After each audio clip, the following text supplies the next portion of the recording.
Mm-hmm. And as far as you know, you were the only ref who was placing bets? As far as I understand, yes. How many games did you bet on? I think I bet on probably over 100 games. Over 100.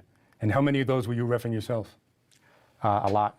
And here's what you may find difficult to believe. Donaghy says that while his betting may have been illegal, his reffing was always honest. You're insisting that your betting did not influence the way you called a game. Why should we believe you? Because the FBI did a thorough investigation, and even the NBA concluded that I did not fix games in the NBA. That's right. A 29-year FBI veteran, Special Agent Philip Scala, led the investigation of Donaghy. He told us that Donaghy convinced him. He said, knowing the information that I had, I didn't have to do anything on the court to pick a winner. I could pick a winner 80% of the time just knowing what I knew an hour before the game.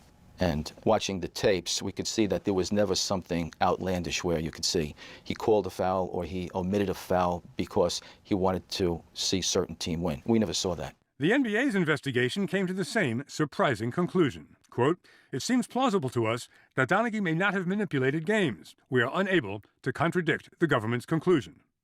When you were reffing a game, didn't it come to your mind that you'd bet on one team and not on the other? I tried to put it out of my mind, and I think that I was able to do that. In one game, you were betting on San Antonio, but you threw their coach, Greg Popovich, out of the game. And now, Greg Popovich has been tossed. I didn't think about the bet during the game, and in my mind, he needed to be ejected. Losing their coach cost San Antonio the game and cost Donaghy his bet. But that didn't happen very often. Donaghy claims, and the FBI concurs, that he won 70 to 80% of his NBA bets. You told the FBI, this is a quote, "You don't realize how easy this was for me knowing what I know." Mm-hmm. What exactly did you know? I knew that there were certain relationships that existed between referees and players, referees and coaches, and referees and owners that influence the point spreads in games. What's a point spread? A point spread is where a team is favored to win or lose by a certain amount of points. You say that certain refs like or dislike certain players, certain coaches, certain general managers, and certain owners. You told us, "I knew these guys, knew who they liked, who they despised, and who they would help or screw over." For example, Donaghy cited tempestuous superstar Allen Iverson. Some refs liked him, some did not. Natural enough. But Donaghy said several refs would let their feelings influence their calls by either favoring Iverson or favoring his opponents, and that would affect the score. And I knew those relationships, whether they were positive or negative, had an effect on the game. So you knew when Iverson was playing, and you knew which refs were there, you knew whether to bet on the Iverson team or on the other team? Yes. Iverson wouldn't talk to us. He didn't want refs to get mad at him. But his manager told us that the way the refs were treating him, some for, some against, made him sick.